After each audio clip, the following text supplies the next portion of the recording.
Good Friday morning. We are following a massive ruling against social media giant Meta overnight. A historic move that could have major implications for some of America's biggest companies.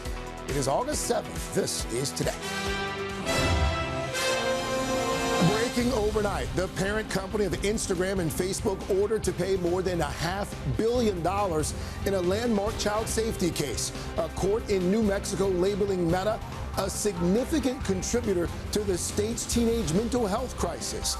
We'll have the very latest and what it could mean for the future of some of the world's most popular social media apps. Supply and demand. The growing push for answers with those foodborne illnesses still surging. Cases of salmonella and cyclospora now in nearly every state. We have not invested in food safety the way we should. This morning, the mounting questions surrounding the nation's food supply and whether enough is being done to keep it safe. Birthright battle. President Trump signing new executive orders cracking down on who qualifies to become a U.S. citizen after a previous attempt was overturned by the Supreme Court. Very unfair decision. Our country suffers because of it, and we're ending it a different way. We're live at the White House with the very latest. Feeling the heat. Triple-digit temperatures set to shatter records across the West through the weekend. Officials fighting those massive wildfires, fearing the worst is still ahead. There is a 100% chance that a spark will ignite a fire right now. We're live on the front lines, and Al has the full forecast. No laughing matter. Amanda Knox facing serious backlash for a new comedy show focusing on her high-profile murder conviction and acquittal. The victim's family outraged. It very much normalizes and trivializes violence against women. Just ahead, Knox's defense of her performance and why she thinks the show actually honors the victim. All that, plus Halloween creep. Stores already filled with decorations, costumes, and candy. An inside look at the earliest start ever to the spooky season. And it's back. The NFL preseason kicking off with a thriller decided on the very last play. Pumps, runs, goal line, is he in? Yes! Carolina wins! We'll have the highlights as fans from coast to coast rejoice in football's return. Today, Friday, August 7th, 2026. From NBC News, this is Today with Savannah Guthrie and Craig Melvin. From Studio 1A in Rockefeller Plaza. And a very good morning to you. Welcome to Today. So happy to have you starting your Friday morning off with us. Laura Jarrett in for Savannah once again. It's a busy Friday. We're going to start with these several major stories breaking overnight, including new fire concerns amid those massive blazes near Spokane, Washington.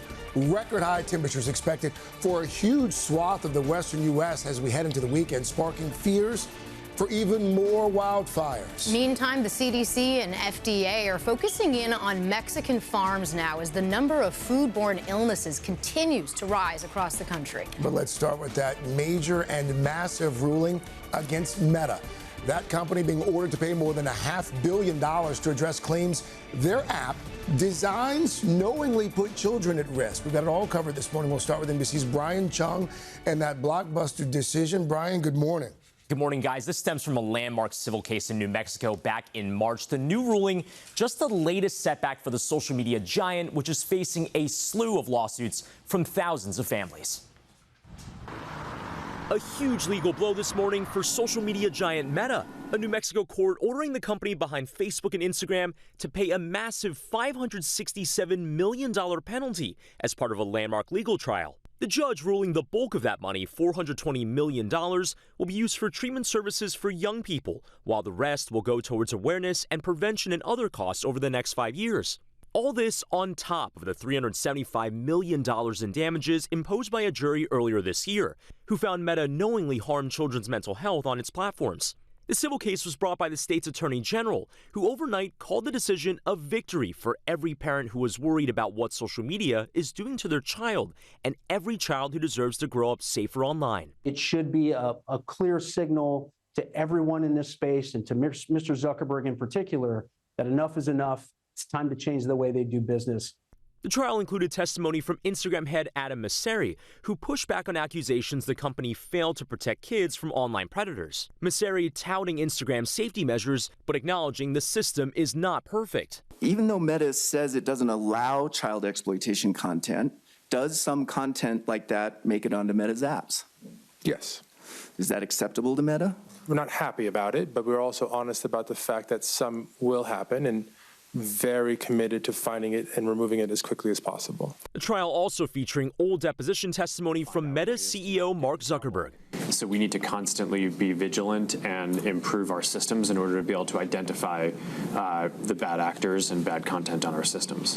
Some jurors from the trial's first phase not persuaded by Meta's arguments. They're doing it on purpose, but they are aware of what's going on and they know the extent of it, and they really do need to fix it. In the second phase of the trial, prosecutors asked the judge to impose fundamental changes at Meta, from reining in addictive features, improving age verification, and using privacy settings to prevent child sexual exploitation. Meta vowing to appeal the verdict, saying in a statement overnight, "We work hard to keep people safe on our platforms and have been transparent about the challenges of identifying and removing bad actors and harmful content." So Brian, how reasonable is it to expect that this is probably just the beginning of decisions like this that Meta faces? Yeah, well, look, there was already that case in Los Angeles where there were multi-millions of dollars that were awarded to one single plaintiff. But I think the big one is going to be one that we're going to be tracking later on this month. Meta is going to face the first of 29 states in Oakland, California, on allegations that they contributed to the children's mental health crisis by making these types of apps addictive. That's going to begin in just a few weeks. There was also another case late last month where TikTok, YouTube, Meta, as well as Snap were sued by the families of 4 teenagers who died from suicide. They described that as years of escalating harms from these apps. But again, these types of judgments, even in the case of New Mexico, almost $1 billion, that's a lot of money. Right. But also consider that Meta made about $60 billion of annual profits just last year.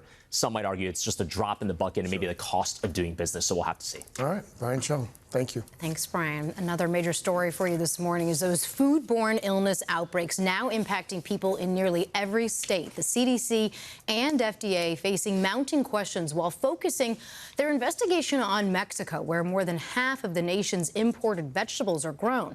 NBC's Ann Thompson is here with that story for us. Ann, good morning. Good morning, Laura. That common connection between the contaminated lettuce and peppers is raising new questions this morning about just who is responsible for making sure our imported food is safe and why that did not happen in these incidents.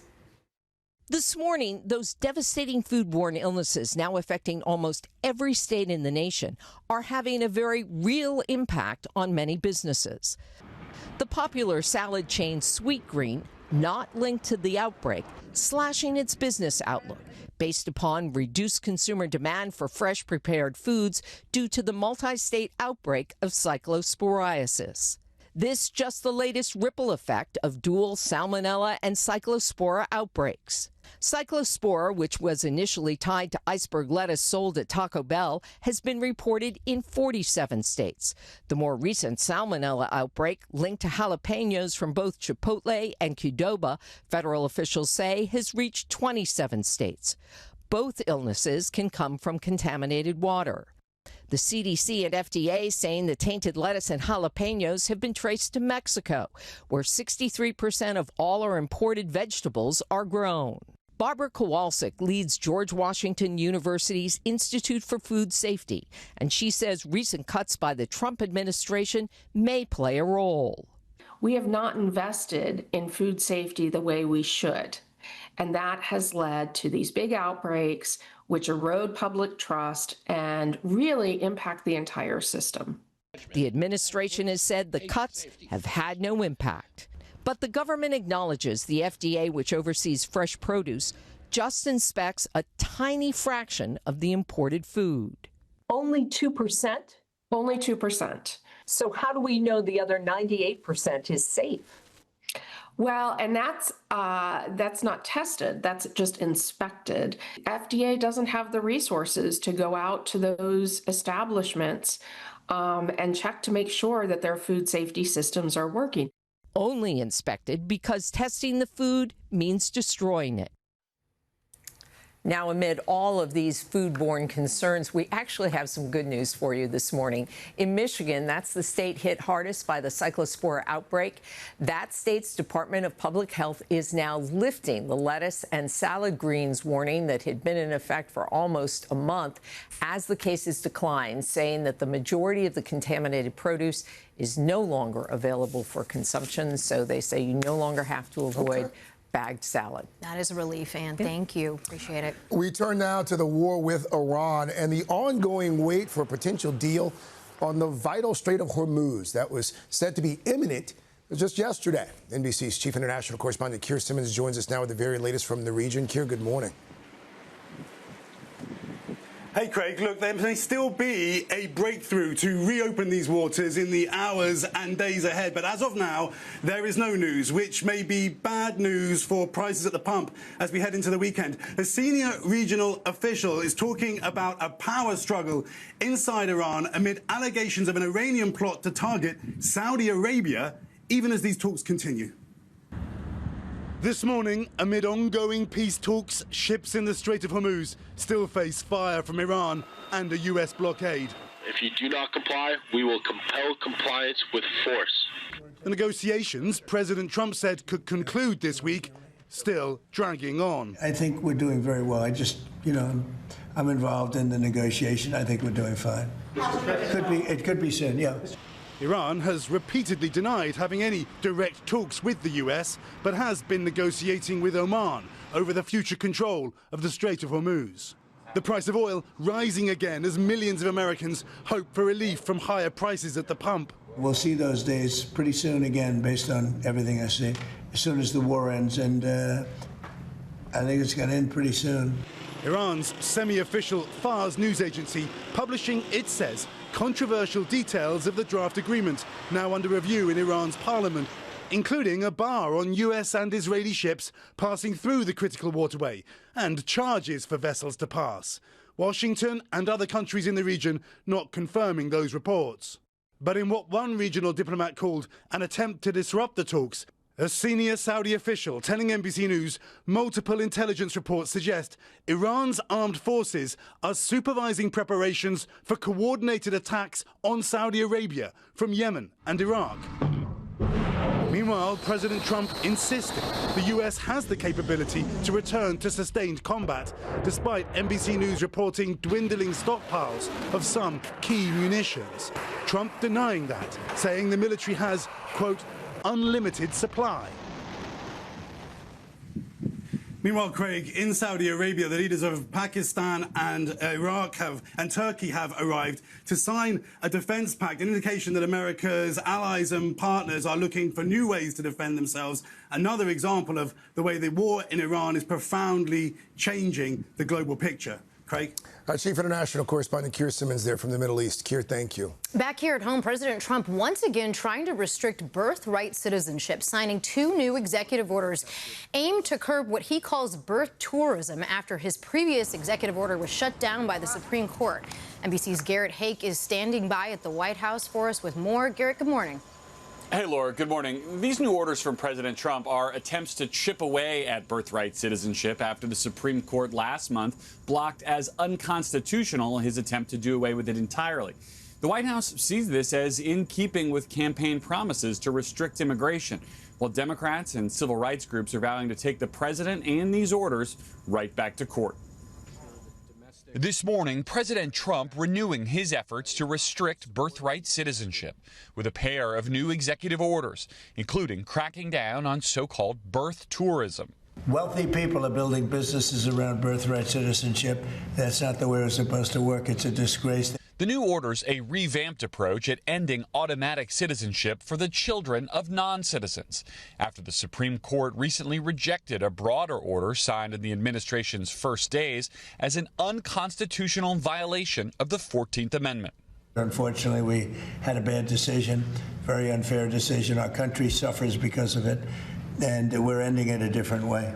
The new orders aim to block automatic citizenship for the children of some non-citizens, including those born to foreign diplomatic staff and to people who are members of federally classified terrorist groups. This should have happened years ago, but we're taking care of it now. They also impact children born to mothers who entered the U.S. for the sole purpose of delivering birth here, so-called birth tourism, which the Nonpartisan Migration Policy Institute estimates account for some 26,000 births each year in the U.S., out of more than 3.5 million. The administration says it will also deny visas to some pregnant women looking to travel to the U.S. So if you're telling a consular officer you're here as a tourist, but your true purpose and intent is to go to a baby mill, give birth, and try to mint an American citizen while you're here, then you're committing a fraud against the American government. The nation's largest Hispanic civil rights organization vowing to fight the new orders in court, blasting them as, quote, just another in a long series of efforts to demonize brown and black immigrants. And there's trouble for the White House on another front this morning, with Alaska's Republican Senator Lisa Murkowski announcing she'll vote no on Todd Blanche's confirmation to be Attorney General. Murkowski posting this morning that the country, quote, needs an Attorney General who will check the worst impulses of this administration. With Maine's Susan Collins already opposed to Blanche, he cannot afford any more GOP defections ahead of a possible vote this weekend. Laura? All right, Garrett Haake from the White House. Thank you, Garrett. And for more from Washington, be sure to tune in to Meet the Press on Sunday. Among Kristen Welker's guests, Dr. Abdul Sayed, this week's winner in Michigan's Democratic Senate primary. We've got lots more to get to here on a Friday morning, including new wildfire dangers across the West. Extreme heat and high winds, both expected to return to parts of Washington state today. The last things that area needs is crews continue to battle several blazes. Al standing by with that all-important forecast. First, though, NBC's Morgan Chesky in Spokane for us on the front lines once again. Morgan, good morning. Yeah, Craig, good morning. And we are learning some troubling new details from investigators who say that 37-year-old Aaron Farinacci confessed to starting the Old Trails fire. That is the one that's responsible for all of the devastation we are standing in the middle of. Now, he did not enter a formal plea. Instead, his defense is asking for a mental competency hearing to see if their client is even capable of being able to stand trial. Exhausted firefighters in eastern Washington bracing for another long weekend of searing temperatures and high winds that could quite literally add additional fuel to already raging wildfires. On Thursday, prosecutors charged 37-year-old Aaron Farinacci with 4 new counts of first-degree arson. You believe you have the sole person responsible in custody? Yes, we do. According to court documents, a Spokane County detective says Farinacci confessed to starting the devastating Old Trails fire over the weekend, saying he began planning the fire approximately 2 weeks before August 1st, using a weather app to predict a day that would have high winds, low humidity. According to the police affidavit, Farinacci claims he ignited 25 fires near his home between July and August of last year.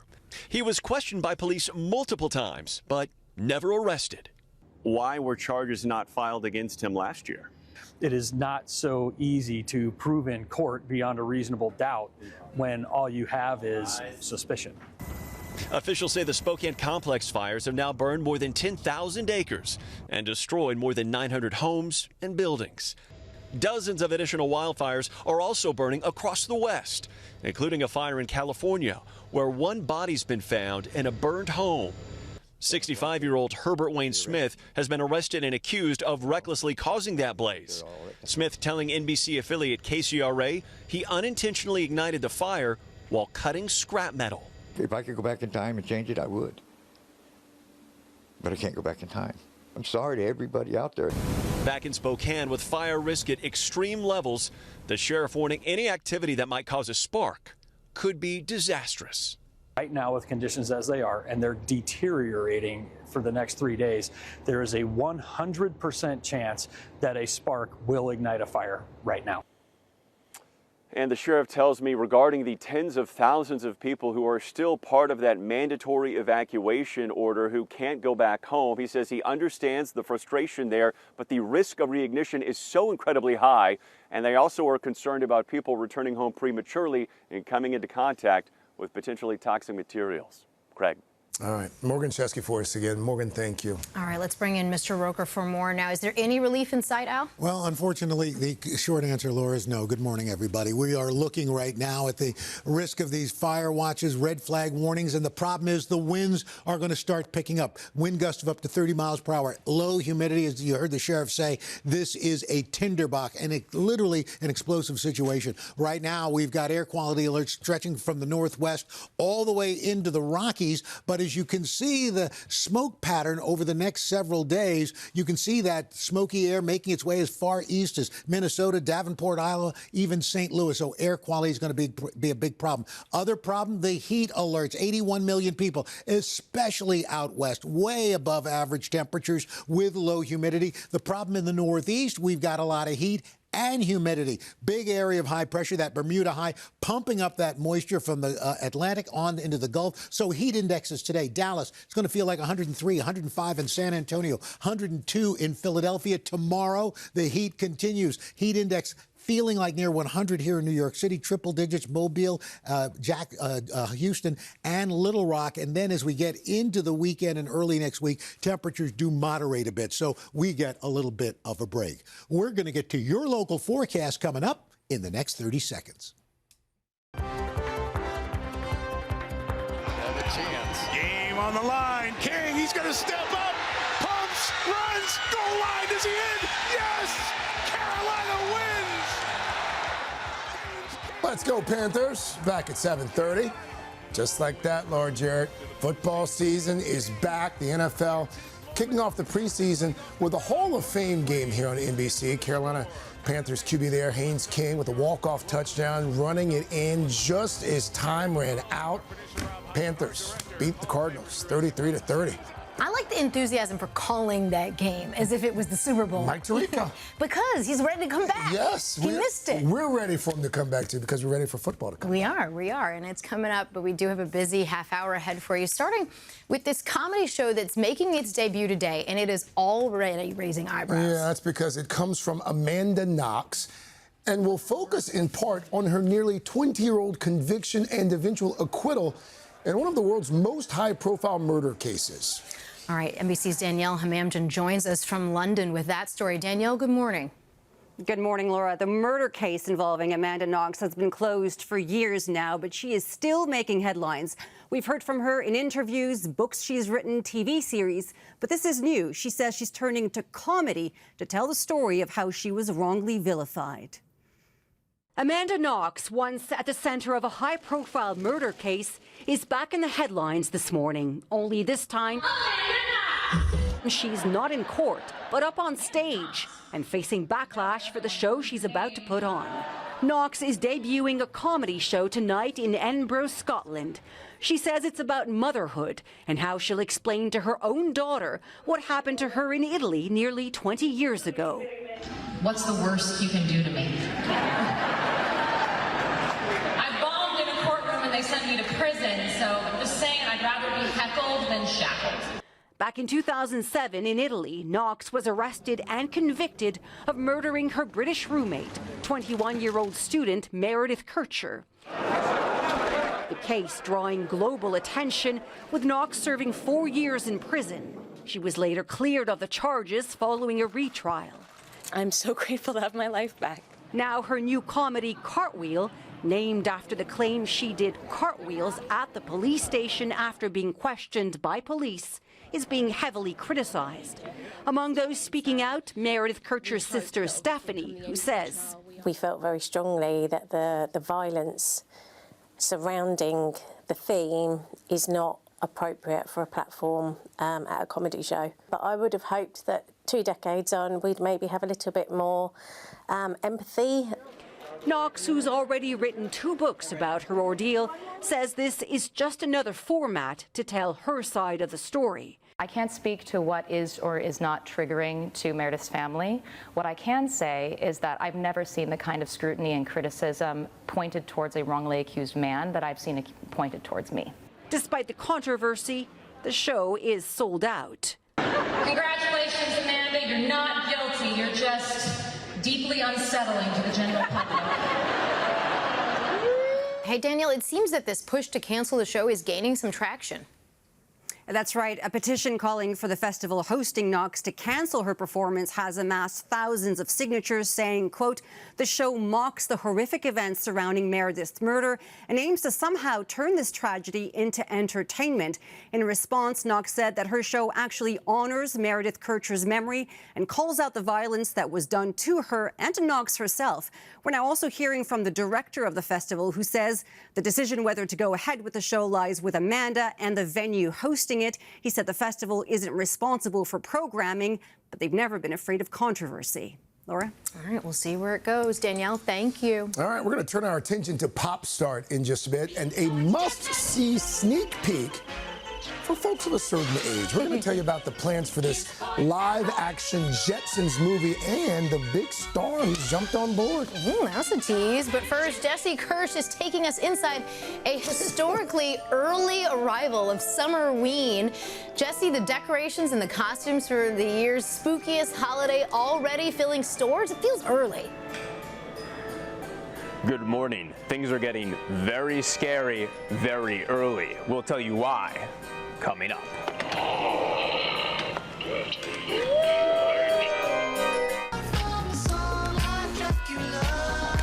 We are back at 7:39 this morning on In Depth Today. You heard the music. Yep. Dracula is coming for us. Yep. Halloween creep. Yeah, only the first week of August, but folks, you've probably noticed that stores are already pushing the costumes, the candy, the decor. NBC's Jesse Kirsch found one of those stores down in Miami. Jesse, good morning. Guys, good morning. Imagine you're trying to get some back-to-school shopping done, and you see this at the front of the store. Your calendar is not playing tricks on you. This is a Halloween display at stores like right here in Michael's in Miami. And this is something we're seeing all over the place, and we wanted to find out why things are getting so spooky so soon. More than a month before the NFL season kicks off, and weeks before pumpkin spice lattes start flowing, this morning some are already laser focused on Halloween. These are some ways that I'm getting into the Halloween spirit early. But it's not just diehards gearing up at home. Do people really want this in August? You'd be surprised what people are looking for, and we have spawned all this for our customers. Michael's says its stores are going bigger than ever this year, rolling out Halloween decor since June. And customers are here for it. It's never too early to start getting Halloween stuff. It's never too early to start making your costumes. 14-year-old Charlie Ochoa has already begun decorating at her house. School hasn't even started, and we're already talking about Halloween. Is that crazy? No, that's not crazy. Me and my mom, we start getting ready to do our Halloween decorating in June, which is my birthday. June? Mm-hmm. Home Depot's already hyping up its spooky animatronics. And this weekend, Portland, Oregon is hosting a Halloween festival. Am I the only person who's confused about why there are Halloween decorations out right now? It's no secret plenty of people love Halloween, including right here on Today. I'm the biggest fashion boss. But now, dressing and decorating appear to be in vogue earlier than ever, thanks to Halloween creep fueled by social media. Why are people already in the Halloween mindset? Well, it's Summerween. This has been happening since 2024. It started spreading around on social media, and people were showing off their purchases.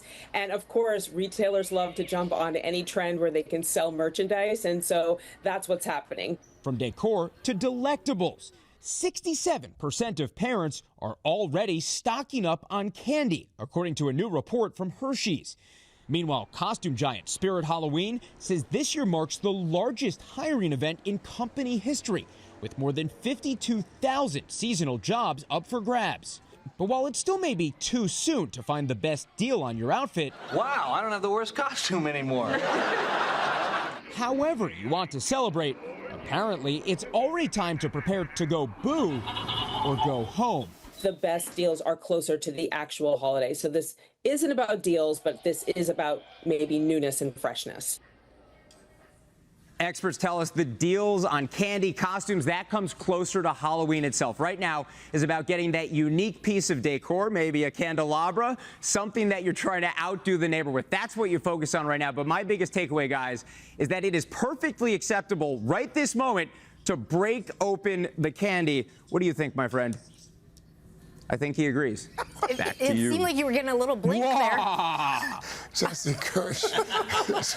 We love the energy, Jesse. We love the energy. Commit to the bit. Thank you very much, sir. It feels like every holiday. Pyrotechnics and all. Every holiday gets earlier and earlier. Isn't that called pushing the seasons? Yeah. Is that what your grandma would have said? Pushing the seasons. Yes. You're right. Yes. You know who celebrates Halloween in a big way? Mr. Roker. That guy. Yes. Gives out the full-size candy bar. He does not come up short. The kids deserve it. Although I'm getting a little nervous about Jesse. Yesterday he was talking to a beaver. I'll see you guys in a bit. He's hanging. He's talking to a skeleton.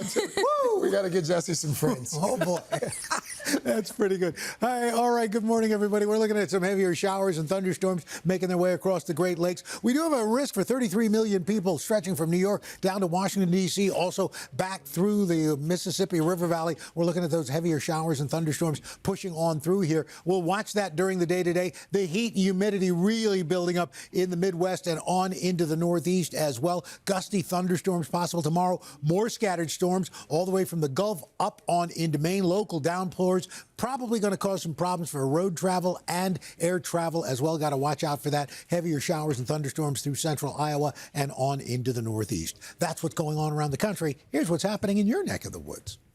That's your latest weather. Dylan's got hashtag PSSP. PSSP, it's a good one. I'm excited for this, guys. Let's go back in time to this classic cartoon, or should I say to the future? Meet George Jetson. His boy Elroy. Daughter Judy. Jane, his wife. The synthesizer was used. Oh, sorry, we were all singing the song. We got really into that. Yeah. It is time now to meet the Jetsons once again. A live-action movie based on the 60s animated series is in the works. And legendary comedian Jim Carrey is headed to space. Wow. Yesterday, it was announced he will officially star in the reimagining. While further details are being kept tightly under wraps, the Jetsons film is set to premiere beyond 2027. I wonder what year it'll actually take place in. Yeah. Interesting. You said that was the first time a synthesizer? That dun, dun, dun, dun, dun, that was a synthesizer that they used, a Moog.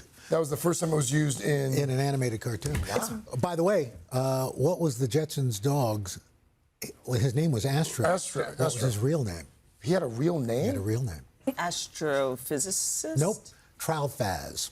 He was actually lost. He was owned by a rich lady who had named him Trowfaz. It's true. Is that actually true? I can't tell if you're being serious or what. You'll have to. What's the name? Trowfaz. Trowfaz. We're gonna look it up. All right. I guarantee you there are people all over America right now Googling. We are going to be back with your boost. And that song that you're hearing right now, it's going to play a key role in this one, in the boost.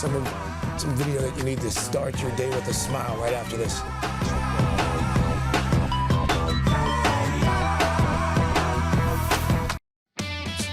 All right, we got a little Friday boost for you. Sometimes all it takes to change your mood is to hear your favorite song. So watch as a baby monitor in little Mateo's room caught Mateo asking Alexa to play his ultimate jam. Alexa, Alexa. I'm not quite sure how to help you with that. And everybody has been Alexa, play Hey Hey Ya by Outkast from Apple Music. 1, 2, 3. Baby, don't mess around because she loves me so, and this I know for sure. The persistence. He stuck with it. He didn't give up. Baby's not messing around. Look at Mateo go. He knew what he wanted. Who doesn't love a little hey-ya? Put us all in a good mood this morning. All right, still to come, a packed pop start, including the comedy All-Stars teaming up to restart a popular film franchise. Also, we're going to have you grooving into the weekend as well. Global star, Ira Star. She's going to bring her signature sound to our city concert stage. We will do that. What about Trowfaz? Right? No more Trowfaz. Only Ira Star. After we're producing right. You were right. You were right.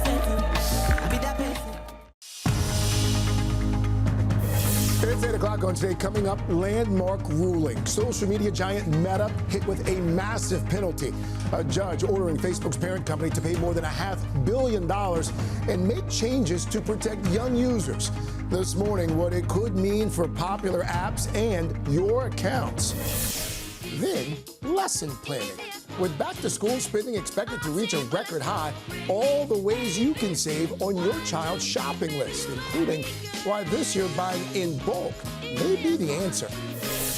All that plus grown-ups back on the big screen. Single stupidest thing we ever did. It was the craziest. Moronic. Asinine. A first look at Nicolas Cage as Madden. John Madden didn't just coach football, he changed the game. And Shining Star. But he did us when he be much. Now gonna make my dog be did us. Ira Star taking over our plaza for a concert you don't want to miss. Today, Friday, August 7th, 2026. Visiting today from Woodstock, Connecticut. Atlanta, Georgia. Orlando, Florida. Hampton, South Carolina. And Portland, Oregon. Celebrate Taylor's 13th birthday. 3 generations from Hattiesburg, Mississippi. Hi to my grandparents. Back in Toronto. Ready for Ira Star. Happy Friday! What a great way to spend the birthday. Welcome back to Today. So glad you have decided to spend your Friday morning with us. We got a great way to kick off the weekend for you in just a moment here. Lauren Jarrett joining us. Savannah will be back on Monday. You picked a good Friday morning to be here. Yeah, it's always fun to be here for a Friday concert, especially with Ira Star. It's going to be a good one. Ira Star, two-time Grammy nominee, global sensation.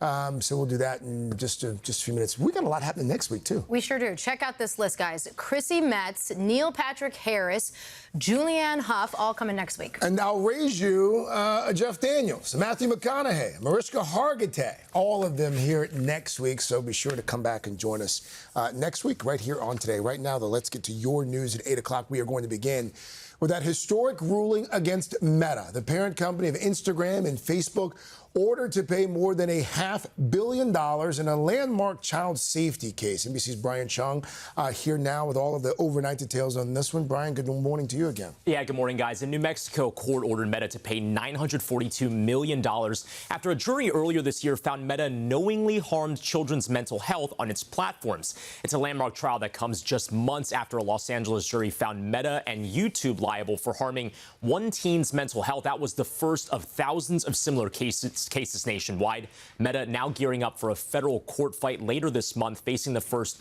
of 29 states alleging the company contributed to the mental health crisis by making its platforms addictive. And it's not just Meta.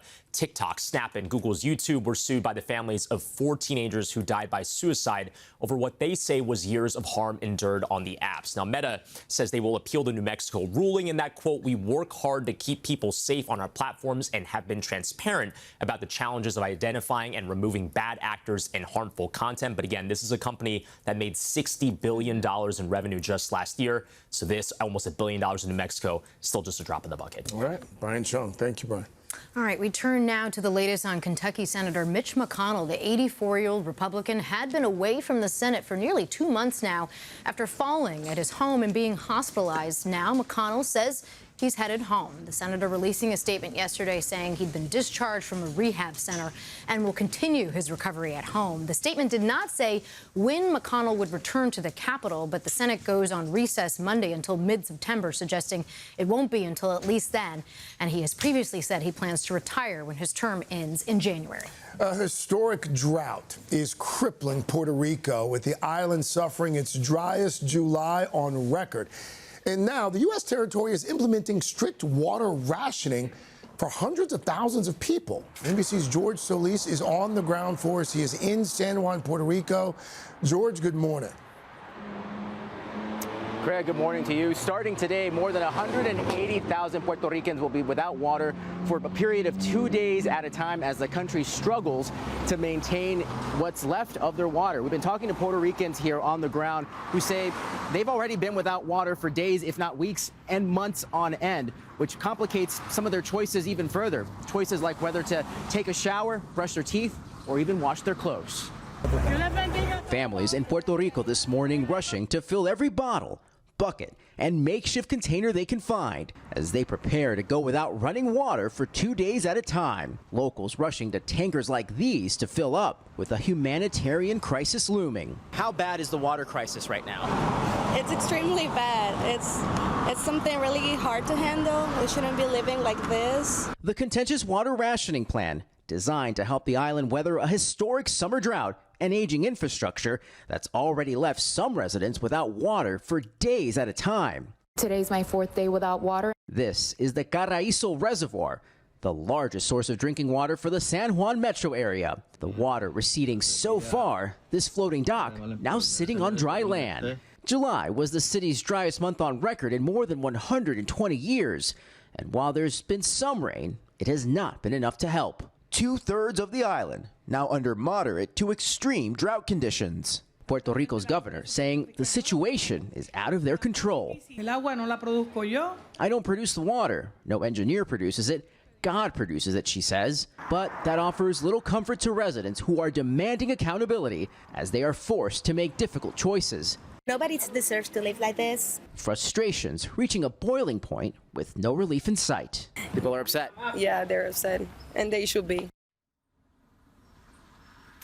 Craig, these spigots offering a lifeline. Government officials saying they don't know how long these mitigation factors will need to be in place. Important to note that we're also in an El Nino phase, which means conditions are already drier and hotter than normal. It really just adds insult to injury as so many come to these taps here, filling them, including the elderly, and now have to move them in the heat. Craig? George Solis for us on the ground in San Juan, Puerto Rico. George, thank you.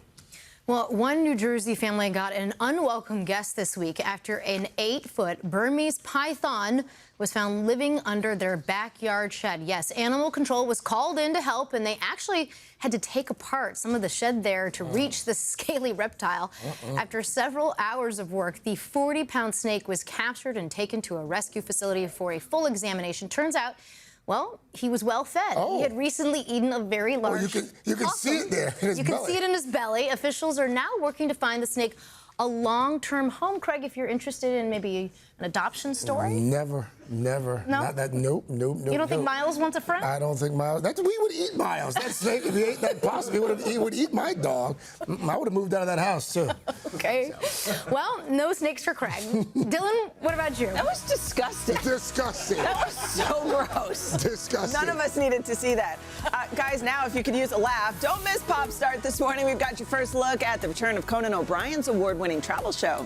Yes, it was disgusting, Dylan. This is not, though. 'Tis the season for back-to-school shopping, and lucky for your wallet, Christine Romans, well, she's been doing her homework this summer. The biggest expenses facing families this year and where you can score the best deals and the biggest discounts. Right after this. Okay, parents, we'll see you at 12 o'clock. All right. This is when the crying starts. Does it ever stop? Okay, come on, Cam. Okay. You know what, Lily, sweetie, I know this is going to be difficult. Bye. Okay. That was a knife to the heart. Hi. Oh, Lily, we're back 8:14. They're back with a little modern family to get you in that back-to-school spirit. Yes, it is that time of year again. Spending on your family's essentials, though, is expected to reach a record high. But before you're stressed, there are plenty of ways to save, and that is where NBC's chief business correspondent Christine Romans comes in. She is here with some tips, with some tricks that we all need. Yeah. So first of all, Christine, how much are families expected to spend this year, and where are we seeing the highest prices? This is a big dollar retailer retail experience, and we're expecting records here. When you're looking at K through 12 spending, a record $43 billion. That's going to work out to about $865, $868 a family. For college, look at how big the college spending is. A lot of electronics in there. So that's why that number is so big. For K through 12, we're seeing shoes, supplies, just your regular textbook kind of supplies and electronics also there. The top category for all ages here is the stuff you need at school to do well in school, which is your laptop, which is your calculator, all of the different electronics here. We have higher prices for everything this year. A lot of you know that inflation has come to a lot of these categories. Apparel prices are up almost 4%. Footwear is more expensive, sporting goods. Textbooks, though, are down. Educational books and texts, those are down. So this is why we're seeing inflation come to your bill. And it's not just higher prices that are making these numbers bigger. It's also people are spending more and saying they are going to spend more. This weekend is when we start these tax-free holidays. That's right. So really look out for those as well here. That's going to be one way to help you out. A lot of states do that. Okay, and so what are some good ways to save then? Okay, shop the sales, shop store brands, first of all. Those can be a lot cheaper. I mean, you can see number 2 pencils side by side. The store brand is going to be a fraction of what the main name brand is. Used, refurbished, secondhand. You can go to Apple, Samsung, Best Buy, Amazon, and you can get refurbished tech. That can also work for you. Does it still come with like a warranty? Sometimes it does, right? And it's a lot cheaper many times. I love my refurbished phone. Do you? Yes. It's very helpful. It's just the same. You've got like 3 cracks in the screen. It's no different. It works just the same. iPods so much that now I just Did you say iPod? AirPods. Yeah, you're on the first gen? I'm 125 1998. Stop me. Keep going. But secondhand, wait, I got to tell you about this. So ThreadUp, Depop, REI, Play It Again Sports, a lot of places you can get secondhand. And it's cool now. So when I got secondhand, I was like, oh my God, we're poor.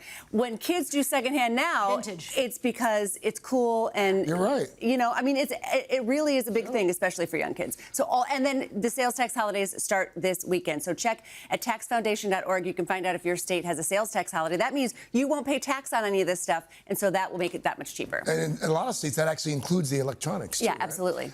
Deals and discounts, like specific deals and discounts? Yeah, the back-to-school deals are here. Okay. Walmart has 1,300 rollbacks in prices on notebooks, glue, lunchboxes, that standard stuff you need for school. Target has 60% off a bunch of school supplies. Staples has some things as low as 25 cents. Then there's also the student and teacher discounts. Get these. I've just signed up at Target for a 20% discount for my college-bound kid.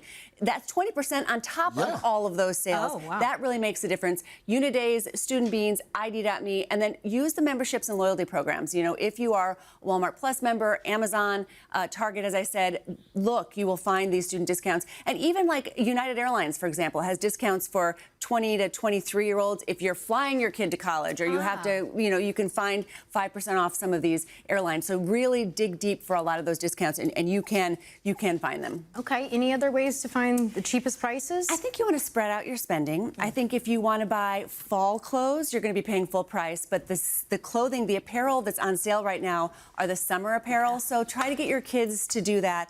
I like to sign up for the box that the school recommends for the school supplies at school. It probably costs more, but I just can't bear to stand there. You're telling us we can spend money? I am, because I can't bear to stand there at the big box store. They don't have the line notepads that I need. And I'm like, oh my God, I have to go to 2 more places. So I just buy the box, but do what you need to do. Price matching and use AI. A lot of people just use right into your chat bot and say, I need to find the cheapest, Texas Instrument calculator. Where am I going to get it? And they'll tell you. But Best Buy will do price matches. So will Staples.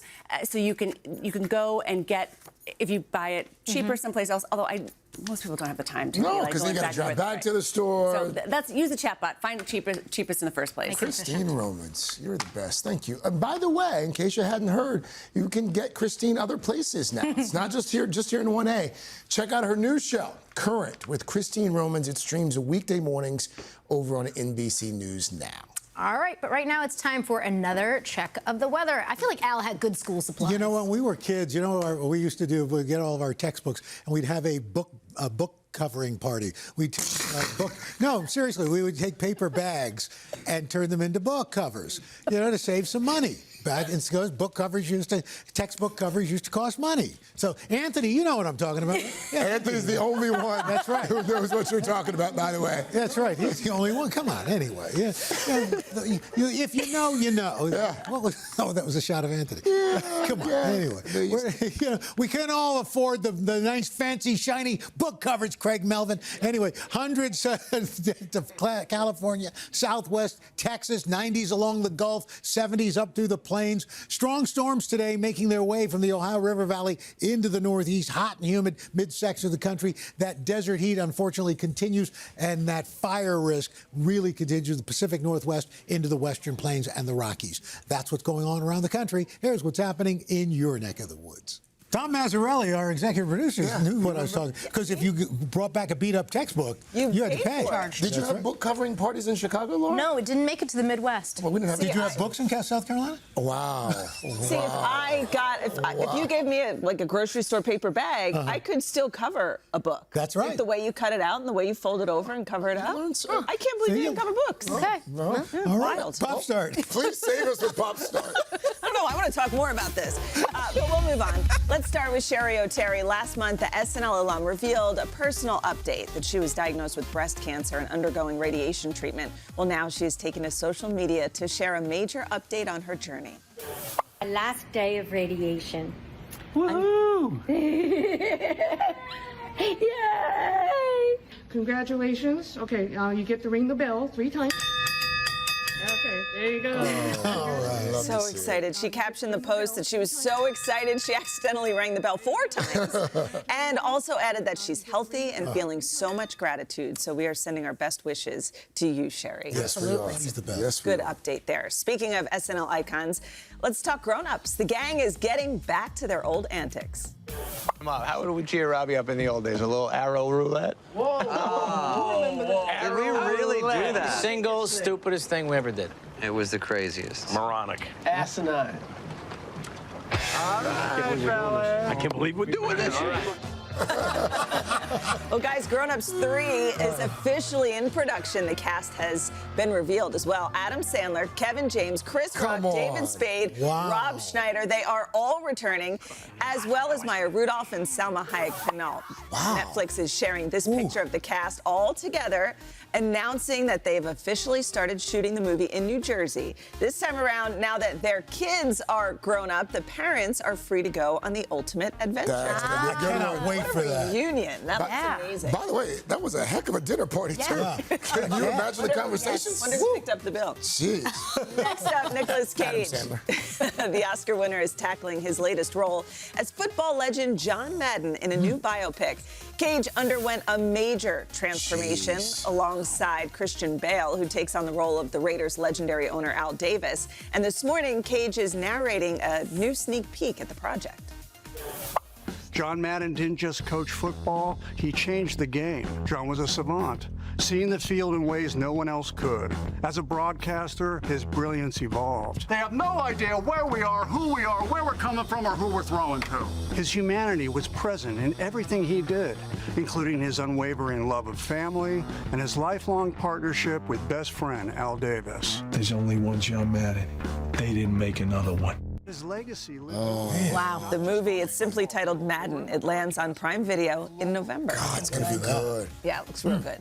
All right, next up, Conan O'Brien, the longtime late-night host, is back for a 3rd season of his Emmy-winning HBO Max travel series called Conan O'Brien Must Go. This time around, Conan is headed to the Philippines, India, Morocco, and Amsterdam to immerse himself in the culture and hear from the locals. Al's already laughing. Here's a peek at the trailer. It's a great concept. Conan!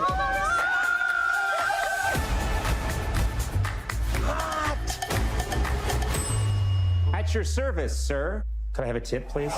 This is the life of the party.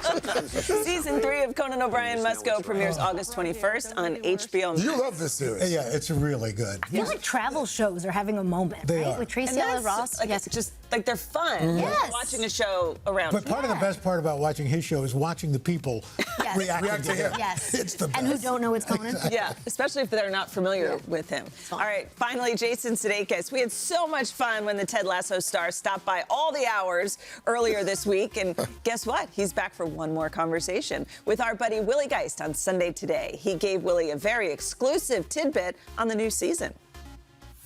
And that's what it felt like to us on the inside too. I was like, oh, this is something old, something new, something borrowed, something blue. Yeah. The blue being Roy's language. Did you just come up with that? That was good. I did just come up with that. But that'll be the last time I use it. That's for you. This is an exclusive? It's off the dome. Off the dome. You can catch their full conversation this weekend on Sunday Today. Jason Sudeikis is one of those Hall of Fame guests. Yeah. One of those Hall of That Fame. whole cast. I mean, like Brendan Hunt was here with us. Yep. Oh, my God. All right, guys, almost concert time. Grammy-nominated sensation Ira Starr. There she is, making her way to our city concert stage as we speak for a half hour of hits right after your local news and weather.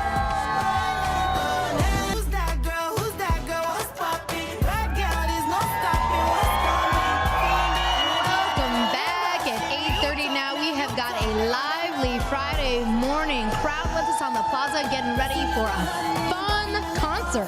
Yes, we're about to be treated to quite the concert. Ladies and gentlemen, Miss Starr's here, Ira Starr, two-time Grammy nominee, getting ready to rock the city concert stage. Are you ready?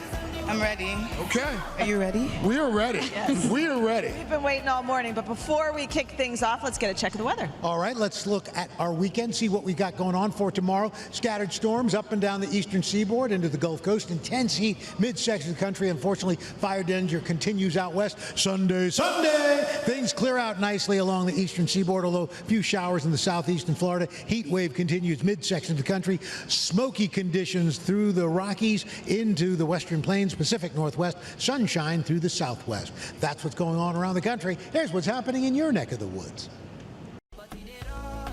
Oh, there she is. What an amazing concert from Ira Starr, the global sensation, two-time Grammy nominee out there snapping some selfies with the fans. He's been signing the fans. Yeah, very gracious this morning. We left some time for birthdays. Oh, absolutely. So let's get to it. Let's spin those Smucker's jars, see who we've got. First up, we've got a very happy 100th birthday to Mary Rodriguez of Port Jefferson Station, New York. You can find her pruning trees, shrubs, and taking care of all of her beautiful flowers. Love that. A happy 100th as well to Alfred Talub of Pensacola, Florida, a World War II vet. He was enlisted in the Philippines, dedicating his career to Naval Personnel Administration. Thank you for your service, sir. Reese Johnson of Knoxville, Tennessee, 100. Here's a fun fact. Reese has memorized 20 chapters of the Bible. Wow. Say amen. Say hallelujah. Hallelujah. Happy 100th birthday to Joseph Harris of Vacaville, California. Loves listening to dance and jazz and R&B. That's a good-looking man. Natalie Lee Favorito of Brooklyn, New York is 100. This fashionista makes sure to get her hair and makeup done every single day. Looks fabulous. Last but not least, happy 100th to Elsa Moyer of Canton, Michigan. Her secret to longevity, daily word search puzzles, and making her own bed every morning. A sense of accomplishment. Yeah. So happy birthday to them all. Start the day with it. All right, thank you, Mr. Roker. All right, guys, stick around because there's more music from Ira Starr ahead in our third hour. And don't forget to check out her new album, Stargirl, when it drops just 1 week from today. We are back after your local news and weather.